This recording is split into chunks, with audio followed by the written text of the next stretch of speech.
how it is defined with respect to the Cartesian coordinate system. So we will take this as the basis.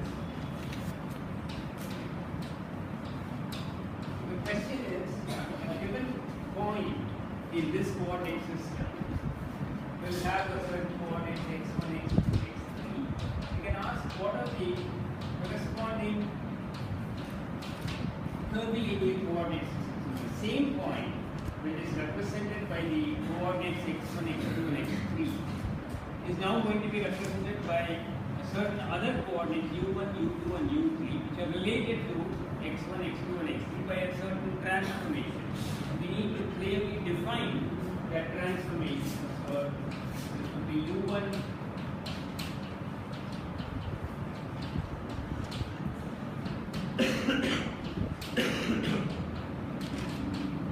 this defines the coordinate transformation.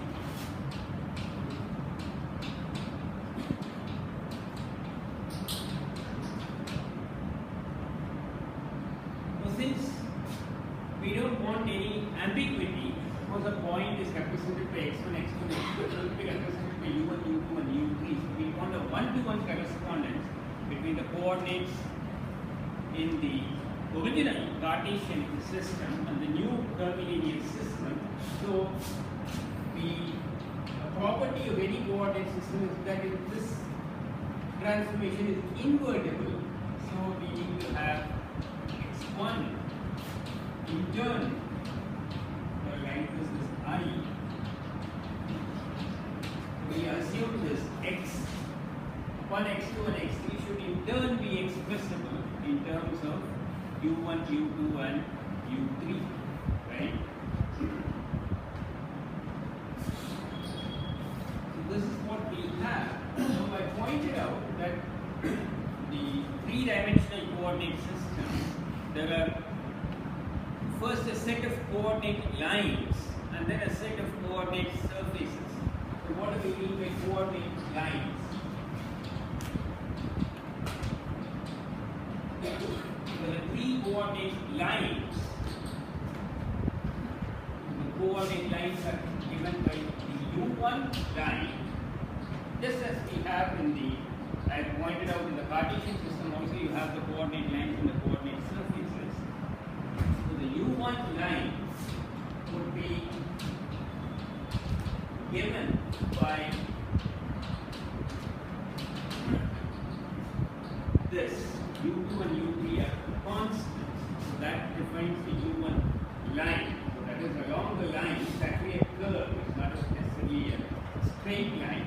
So along the u1 line, u1 alone varies and u2 and u3 are fixed. That's one coordinate line. The u2 line similarly would be that u1 equal to a constant and u3 equal to a constant along that. And then the u3 line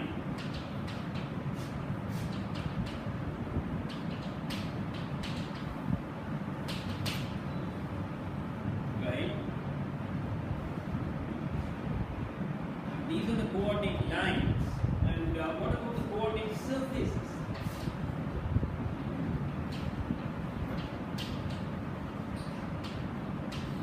The coordinate surfaces are represented by the u1 equal to constant surface, the u2 equal to constant surface, and the u3 equal to constant surface. This is surface 1, surface 2 and surface 3. The u1 equal to constant defines a coordinate surface, u2 equal to a constant defines another coordinate surface, and u3 equal to a constant defines the third coordinate surface. So you have a set of coordinate lines and coordinate surfaces. Now, two sets of basis vectors can be formed for any such coordinate system. The two sets of basis vectors are the tangent vectors to the coordinate lines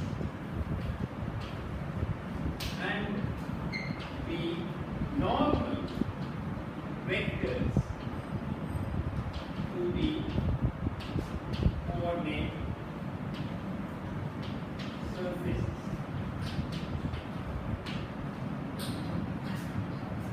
we get one set of basis vectors means any vector in the space can be expressed in terms of those vectors in a unique manner, right? So we have one set of basis vectors which are tangents to the coordinate lines. We have another set of basis vectors, three basis vectors, which are normal vectors to the coordinate surfaces. Now in general, these two sets of vectors need not be identical to each other. In fact, they have an important property that they can be shown to be reciprocal to each other. Two sets of vectors are not necessarily identical, but they are reciprocal to each other. So what do we mean, or what do you understand by the property of reciprocal basis vectors? Have you heard of reciprocal basis vectors? Dot product is one. They are not orthogonal.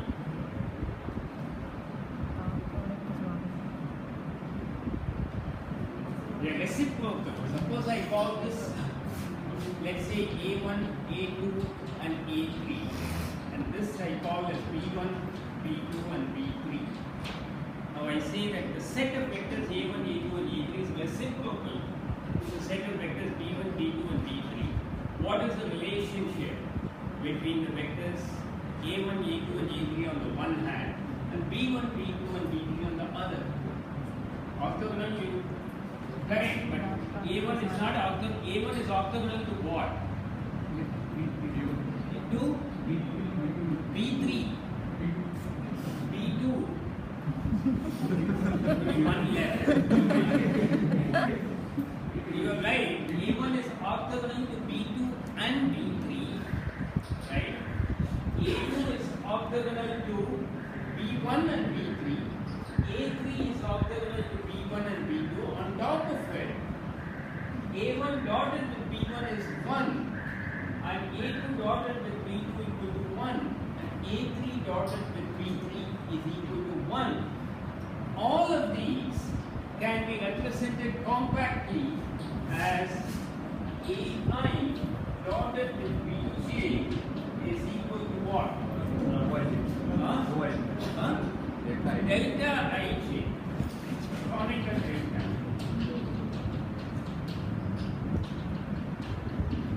So what is the utility of a reciprocal basis? Right? Why do we need for a basis set a reciprocal basis? Right? So to understand that, we have to understand what is the convenience first afforded by an orthonormal basis set. Suppose I have an orthonormal basis set. Let's say I have a basis set E1, En. So now I know generalizing these ideas are general to an arbitrary dimensional space. Right? So I have, let us say this is not orthonormal. This is not orthonormal. But I now consider another basis set for the same n-dimensional space. Let's say I1, I2 and In, which is orthonormal. Why is it convenient to have an orthonormal basis set as opposed to one which is not orthonormal? Ordinate transformation. Ordinate transformation gives QT. What is the purpose of a coordinate system or a set of basis vectors? What is the purpose? To express any vector in terms of those basis vectors. See, this is not a proper call this even bar.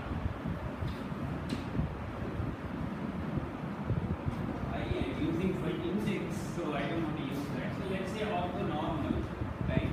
So the purpose of any basis set is to express any arbitrary vector as components. Let's say j equal to 1 to n, bj, ej. We want to do that. In fact, it brings all vectors into a common basis. That's why it's called as a basis set. But every vector is expressed in terms of the same set of basis vectors. So we distinguish vectors on only by the components. Right? If for instance I am given some other basis set and I express different vectors in different basis sets, then there is no common basis to compare whether they are even the same or not. Right? So we want to distinguish vectors by their components with respect to one particular basis set that we may choose. Now, when you have an orthonormal basis set, let's consider this as opposed to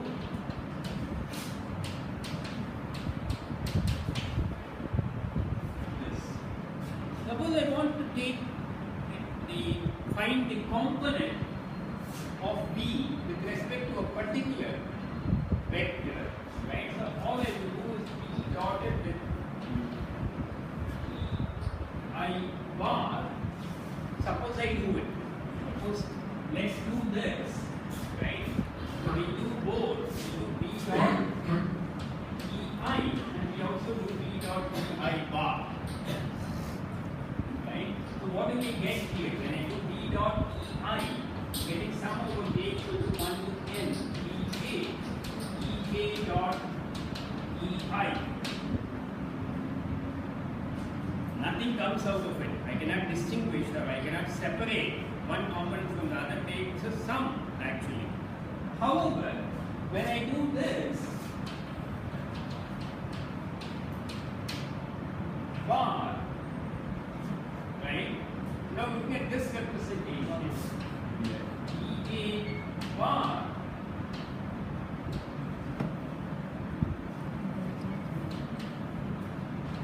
EI bar. What is EJ bar dotted with EI bar? Delta Ij, because this is now the bar set, the basis set is an orthonormal set.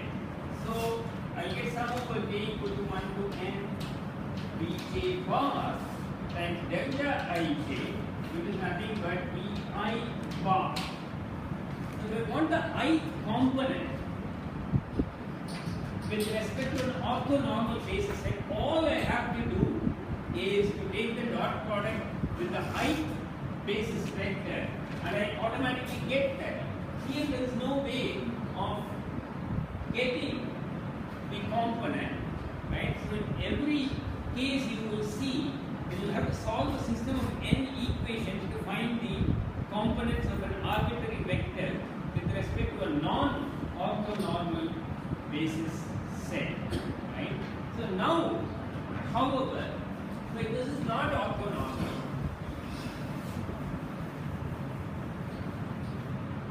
Obviously, if you don't have an orthonormal set, one way is to construct an orthonormal set, right, by a certain procedure, which is called as the Gram-Schmidt orthogonalization procedure. Obviously, the orthonormal set has a certain convenience. So we can construct, given a basis set which is not orthonormal, to construct it using the Gram-Schmidt or various other procedures that may be available. However, in some cases it might be necessary to work with a non-orthonormal basis set for various reasons, right? In which case, we construct what is called as a reciprocal basis, which has the following property that I dotted with k is equal to delta I. The reciprocal basis I am using a superscript. So given a basis set, I construct a reciprocal basis. It's possible to prove that if you have a basis set, then its reciprocal basis set exists and it is unique. In every basis set, you can construct a reciprocal basis set. Now, what is the advantage of having a reciprocal basis set? Now, suppose I want the components with respect to the original basis set, the component Bj, right? I'm deliberately using a superscript because now you can also look at components with respect to the reciprocal basis set, for which I will use a standard notation. These are known as contravariant components of a vector, and those would be called as a covariant. That distinction is not really, the terminology is not important. So now what I will do, if I want the ith component, right, all I will do is B dot height. The height vector in the reciprocal basis set. Right? If I do that, let us see what happens. So I get sum over j equal to 1 to n bj. This is delta ij, and so I will get vi. To get the components of the vector in the given basis set, all I need to know the ith component is to make the dot product of the vector with the ith reciprocal or the ith vector in the reciprocal basis set, and I will get that. Conversely, it can be easily shown if I want the ith component of the same vector b with respect to the reciprocal basis set, I simply have to take the dot product with the ith vector in the original basis set, and I will get the ith component. If the basis set is orthonormal, the reciprocal basis set will be identical to the given orthonormal basis set, and that's why the orthonormal basis set is called self-reciprocal.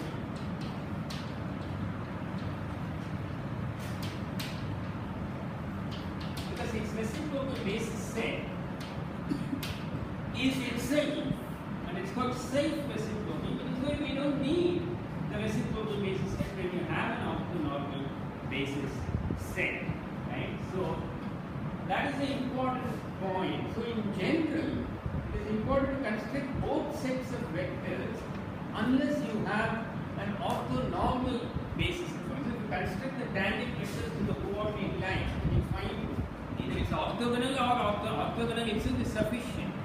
Right? Then we can normalize it and use that. There is no need for the second set of vectors.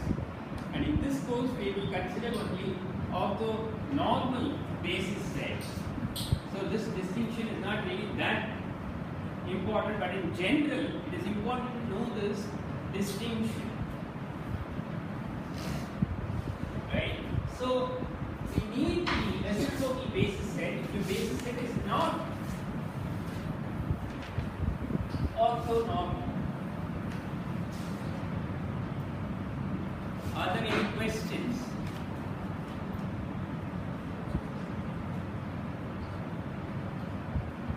So clearly, to construct the basis vectors in a curvilinear coordinate system, we need to be able to calculate tangents to the coordinate lines or normal to the coordinate surfaces. Now we have already seen what is the rule to construct the normal to a surface.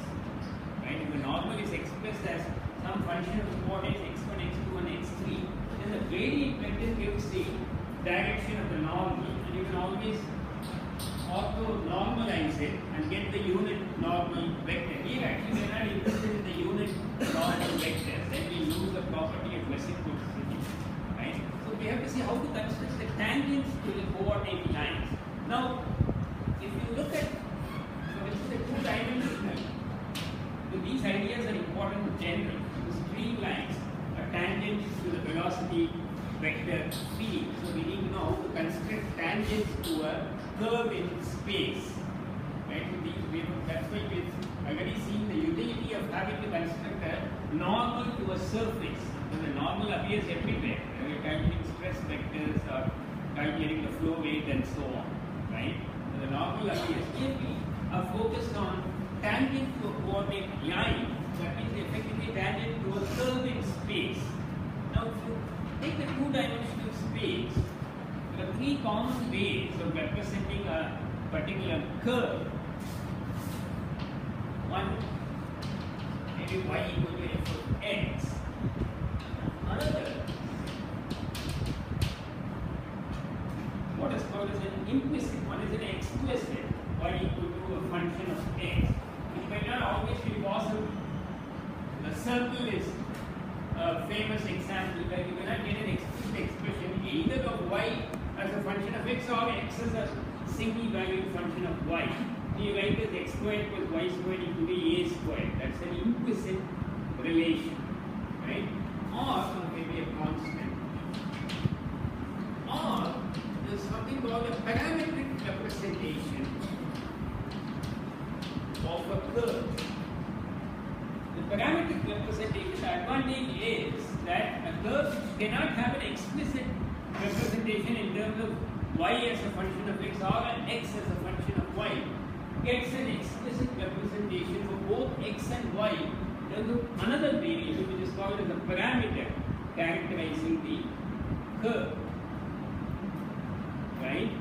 So in the same way, this is the most advantageous one here. We assume that we are given the curve to in a three-dimensional space in terms of a parametric representation.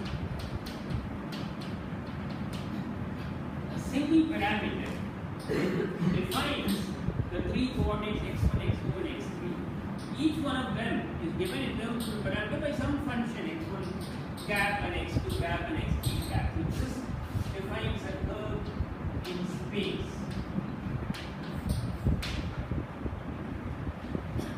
Now it's possible to show that the tangent vector to any point on this curve is given by the following vector dx1 .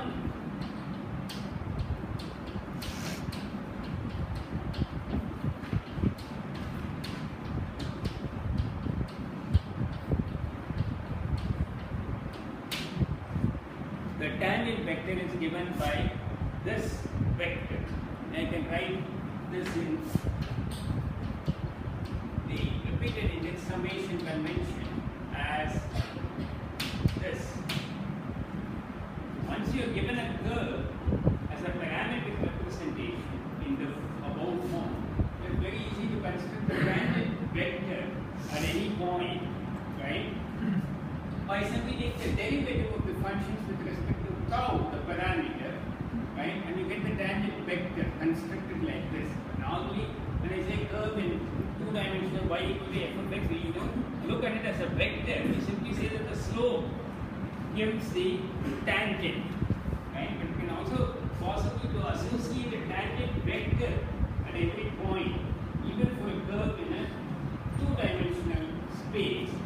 That's what we are interested in here. Tangent as regarded as a vector. This is the formula that is very easily available. We have already seen the normal to a surface, which let's say is given by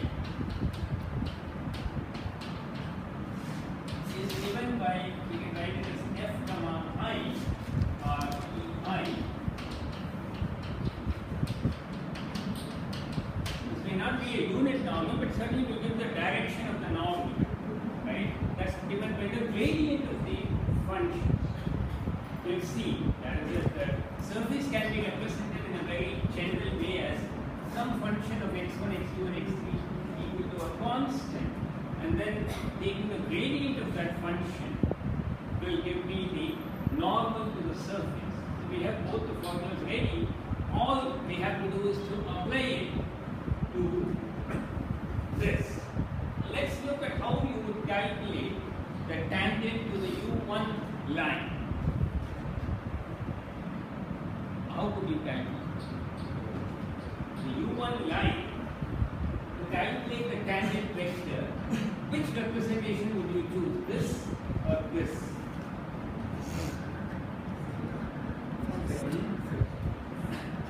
First or second? Second, right? Because this is the, we want x1, x2 and x3 as some function. So for the u1 line, how many? But here x1 depends on three variables, right? So how would you construct the tangent? Which would be the parameter? Which variable corresponds to tau? U1, right? Because for the u1 line, how is the u1 line defined? A u1 line is defined by u2 and u3 being fixed. So what happens to x1, x2 and x3? Right? For the u1 line, x1 is u1. So u2 and u3 have to be fixed. I can take it to be any constant, any one of those lines is a U1 line, because you have different combinations of U2 naught and U3 naught, and each one give a different U1 line. But the equation of the U1 line are given by this, because the U1 line is defined, that's how you get a line. So it can be dependent only on one parameter, right? So clearly, if I identify with this, does it exact correspondence provided I consider a particular set of U2 and U3 which are fixed. So I consider only a particular U1 line, right? So now, what is the tangent vector given by? What would be A1?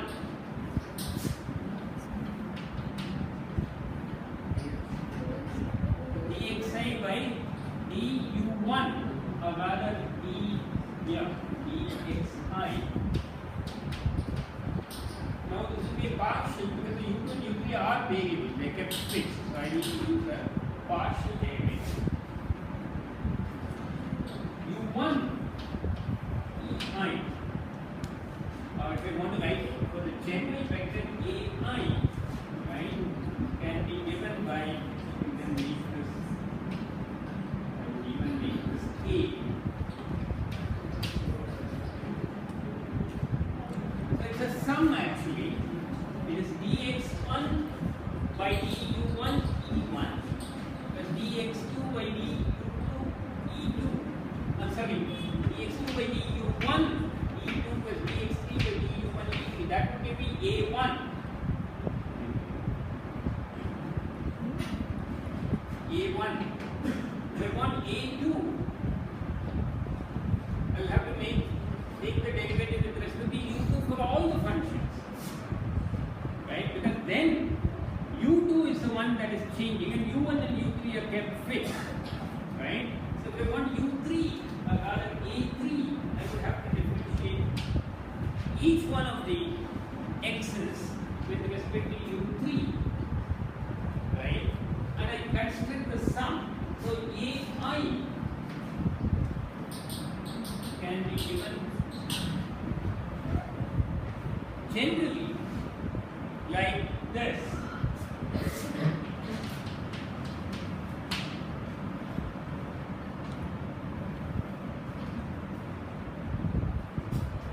Right? So the U1 line, the tangent to it is what is A1. Tangent to the U1 line, right, is what I call as A1.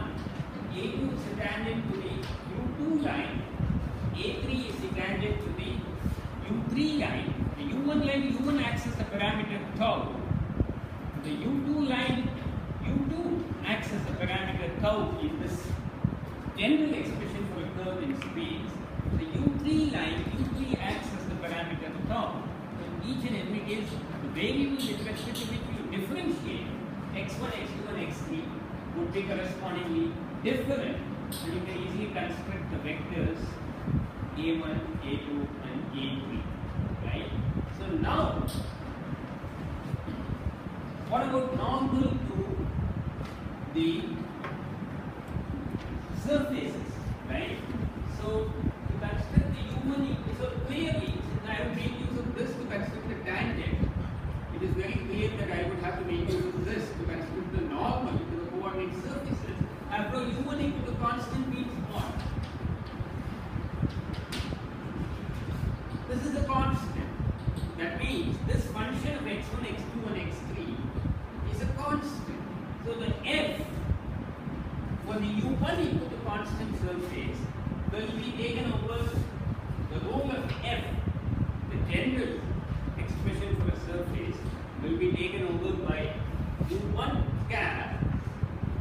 The role of f, the U2 equal to constant surface would be taken by U2 cap. The role of f, the U3 equal to constant surface would be taken by U3 cap.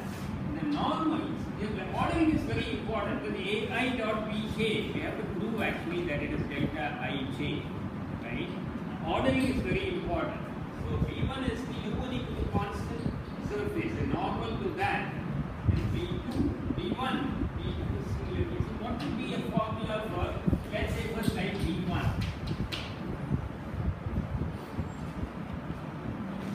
take the gradient of which function? U1. So du1 by d, I'll call this L. Because I have ai dot bj is delta ij, so I don't want to use either I or j as summation indices, right? xl times el, right? Because the gradient vector, first component is du1 by dx1, second component du1 by dx2, third component is du1 by dx3. I can write a free vector as a sum with the repeated index summation convention in place, right? So now I can make this bj is equal to, so here the identity of the vector is in the parameter, which is u1 for the u1 line, u2 for the u2 line, and u3 for the u3 line. The identity of the vector here is in the particular surface, which is u1 cap of x1, x2, x3 is constant for the u1 equal to constant surface and so on. You have to clearly understand which is the one that is defining, because there are two indices here. One is j, that is fixed for the vector. So then what this indicates, if I want the jth vector, if I want the second vector, then I have to go to the u2 cap function. What this says is that if I want the ith tangent, ith vector, I will have to choose the uith line, right? So if I want a2, I want the u2 line, the tangent to that, right? So the identity comes here, and this is simply a summation index. You have to clearly understand, right? So now we can very easily prove that ai dot bj is actually equal to delta ij. So proof that follows from the chain rule. The proof of reciprocity is useful because it will help you to construct one set of vectors given another. I'll tell you how to do that, right? So ai dotted with j. So I is some number, it can be 1, 2 or 3. J is some number, it can also be 1, 2 or 3. Arbitrary. ai dot bj is dxk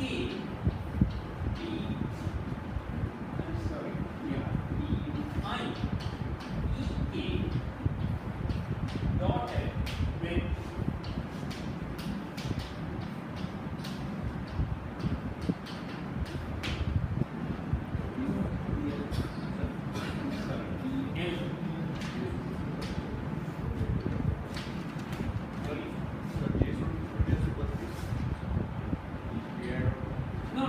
since I'm using a different notation, B, so there's no need for a superscript. It is reciprocal, so I'm not confusing the issue. Right? If I were to use A for this, also then I need a superscript using the common notation for reciprocal basis. But here I'm distinguishing, I don't want additional confusion, right? So I'm distinguishing them by giving a separate symbol B to it. Now the notation, as well as a discussion of all of this maybe for the next few minutes, may be found in this book by Newell. The title of the book is Vector Analysis. If you want more information, or you don't particularly understand all the arguments, you can go and check that and find out in a more detailed manner maybe. Right? But anyway, here, so I want this can be easily written as dxk by dui and duj by dxl ek dotted with el. So very, this is the sum of, this is a vector, this is sum of certain vectors, this is also a sum of certain vectors. So you have a sum dotted with this. So you have 3 terms here and 3 terms there. So you have to take the product, the dot product, right? So it's very easy to prove that this is not a dot product, this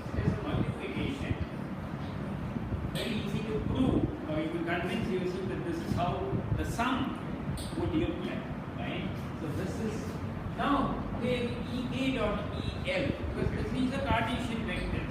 It's an orthonormal. It is delta KL. So this now, K and L are the same, have to be the same in this sum, right? Because all terms for which K is not equal to L would cancel out. They all will be multiplied by 0. So I get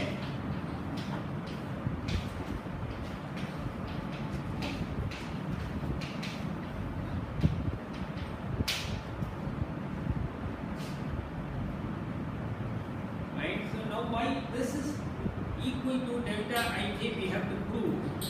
What is this equal to? Why should this be delta Ij? Dou x k by dou x k, dou u k by dou ui. It becomes delta. Dou u k by dou x k, that is dou x k by dou u I simply become uj by dou I. The variable uj with respect to the variable ui from the chain rule it can be easily shown. Clearly this is delta Ij.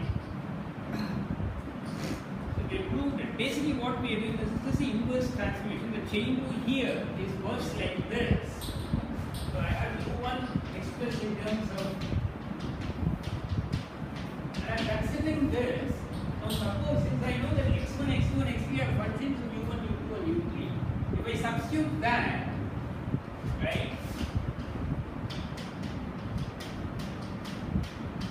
and x2 similarly, if I do that, obviously I will get u1 only, right? u1, x2 is a function of x1, x2 and x3.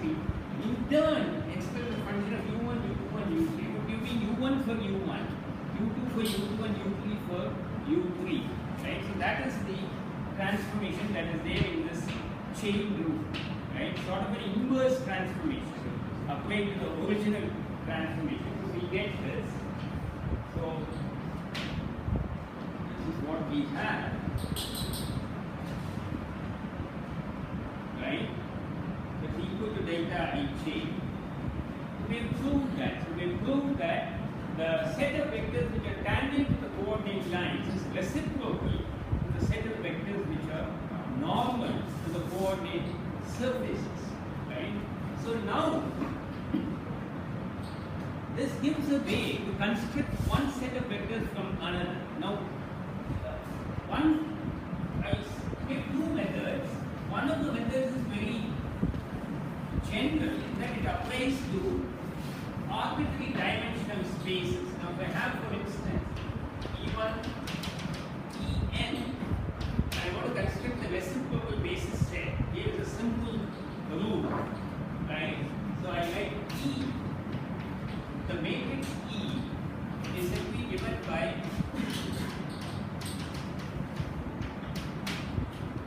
I'll pause. I'll stop this later. yeah.